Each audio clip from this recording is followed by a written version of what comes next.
বাস্তৱ এডুকেশ্যনৰ নতুন এটা ভিডিঅ'লৈ মই বাস্তৱে পুনৰবাৰ স্বাগতম জনালোঁ। বন্ধু বান্ধৱীসকল, এটা কঠিন প্ৰশ্নৰ উত্তৰ দিবলৈ মই সামান্য চেষ্টা কৰিম। সেই প্ৰশ্নটো হৈছে যে আমাৰ নিযুক্তি প্ৰক্ৰিয়াটো কেতিয়া সম্পূৰ্ণ হ'ব বা নিযুক্তি প্ৰক্ৰিয়াটো কেনেধৰণে আগবাঢ়িছে। বন্ধু বান্ধৱীসকল, এটা কথা আপোনালোকক স্পষ্টীকৰণ দিব বিচাৰিছোঁ যে আপোনালোকে যদিও ভাবিছে যে শিক্ষক নিযুক্তি প্ৰক্ৰিয়াটো খুব সোনকালে হৈ গ'লে ভাল, তথাপিও এইটো কিন্তু স্পষ্ট যে আপোনালোকৰ শিক্ষক নিযুক্তি প্ৰক্ৰিয়াটো বাকী নিযুক্তি প্ৰক্ৰিয়াক এৰি থৈ কেতিয়াও অকলে সম্পূৰ্ণ নহয়। সেয়া আপোনালোকে বহুতেই অৱগত।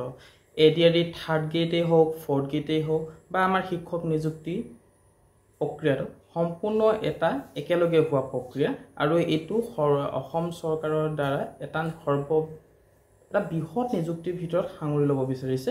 আৰু সেইটো কাৰণে গোটেইকেইটা বস্তু সকলো নিযুক্তি প্ৰক্ৰিয়াৰ কামখিনি একেলগে আগবাঢ়িব আৰু একেবাৰে শেষত এটা চূড়ান্ত ৰূপ প্ৰদান কৰা হ'ব। খানাপাৰাত হওক বা আপোনাৰ গুৱাহাটীৰ যিকোনো ঠাইতে হওক, এটা বৃহৎ নিযুক্তি প্ৰক্ৰিয়া যাতে সম্পাদন কৰিব পৰা হয় বা ছাকচেছ লাভ কৰে, তাৰ বাবে অসম চৰকাৰে ব্যৱস্থা হাতত লৈছে। ইতিমধ্যে আপোনাৰ ADRE থাৰ্ড গ্ৰেডৰ পৰীক্ষা দুয়োটা সম্পূৰ্ণ হৈ গৈছে।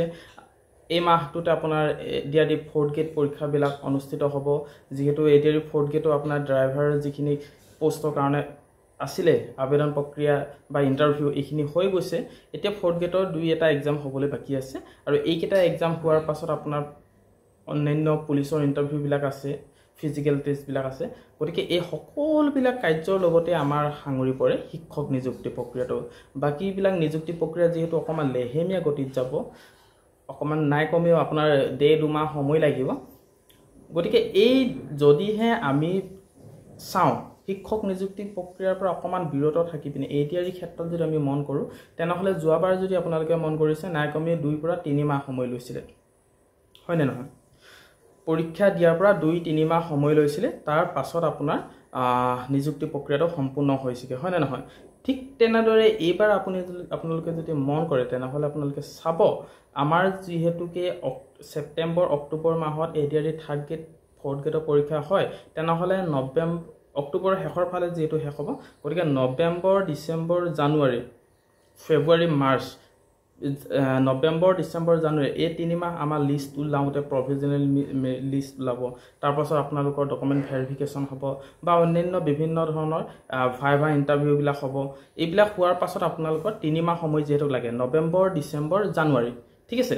ফেব্ৰুৱাৰী মাহটোত আমাৰ ফাইনেল মেৰিট লিষ্ট, ফেব্ৰুৱাৰী ধৰি লওক 15-20 তাৰিখে মানে ফাইনেল মেৰিট লিষ্ট ওলাব, আৰু মাৰ্চৰ 10-20ৰ ভিতৰত 10-20 মানে মাৰ্চ মাহত আপোনালোকৰ ADRE সম্পূৰ্ণ প্ৰক্ৰিয়াটো সম্পূৰ্ণ হৈ উঠিব। গতিকে মাৰ্চত মানে ADRE আপোনালোকৰ ফলাফল ঘোষণা কৰিব পাৰে বা আপোনালোকৰ চাৰ্টিফিকেটবিলাক বিলাই দিব পাৰে কোনে ক'ত চাকৰিটো পাইছে।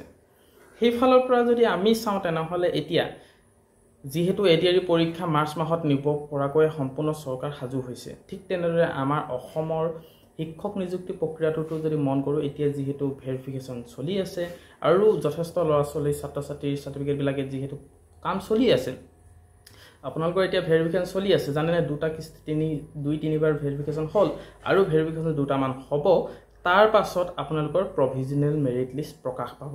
এইবাৰ মই জনাত 5খনমান প্ৰভিজনেল মেৰিট লিষ্ট প্ৰকাশ পাব, নহয় 4খন প্ৰভিজনেল মেৰিট লিষ্ট প্ৰকাশ পাব আৰু এখন ফাইনেল মেৰিট লিষ্ট। 5-6খনমান প্ৰভিজনেল আগৰবিলাকত যদি আপোনালোকে চাই 5-6খন প্ৰভিজনেল মেৰিট লিষ্ট প্ৰকাশ পায়, ঠিক আছে। এতিয়া আমাৰ ভেৰিফিকেশ্যন চলি আছে, ধৰা অক্টোবৰ মাহটো গোটেই মাহটো এতিয়া আমাৰ পূজা বন্ধ কিবা কৰি এইবিলাকতে গুচি যাব। অক্টোবৰৰ শেষৰ ফালে আপোনাৰ ভেৰিফিকেশ্যন কিছুমানক মাতিব পাৰে, 20-25 তাৰিখে মানে ভেৰিফিকেশ্যন এটা যদি হৈ যায়, তেনেহ'লে অক্টোবৰ মাহত হোৱাৰ পাছত 1 মাহ সময় ল'ব, নৱেম্বৰ মাহটো সময় ল'ব।